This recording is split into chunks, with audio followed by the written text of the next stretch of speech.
One of my favorites po talaga is really The Clash. Not just because I get to be masungit, pero I get to really build other singers talaga. And to really help them out. As my other idols have helped me.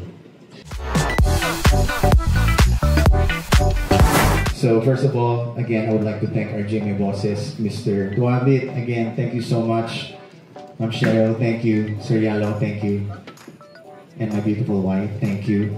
And of course, so many other executives here, thank you so much for being here with me and for hanging out with me sometimes sa backstage or just eating out and just sharing stories or even international stories. Sir Joseph, kumusta?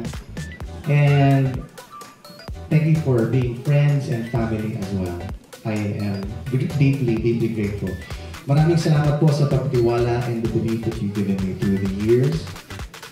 It's really overwhelming to be standing here today, and I've been part of GMA for over a decade.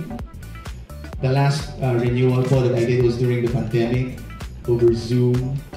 And I was just so grateful as well that even during those hard times, we believe in each other. Maraming salamat po. It never gets less meaningful. You gave me a home, a platform, a space to keep growing. I thank you because you're reminding me of what I can do and what I'm capable of and what else I can do. Again, Sanima, our management, thank you so much for believing me. My wife, thank you so much for guiding me, pushing me to explore new spaces. Marami po akong TikTok ngayon, mas marami po talaga. Sumasayaw, kumakanta, nagko-comedy, lahat po.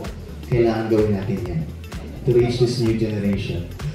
And that's what I always want to do, to connect, to mentor. Sabi nga Sir Yalo, one of my favorites po talaga is really The Clash. Not just because I get to be masungit, pero I get to really build other singers talaga. And to really help them out. As my other idols have helped me. And that's what I want to do as well as I sign again with you. I am your partner, I am your ally as well, and your friend. Thank you very much. And yan po ang isa sa pinakamalaking dahilan ko bakit nandito pa rin po ako. Maraming salamat and to God be the glory.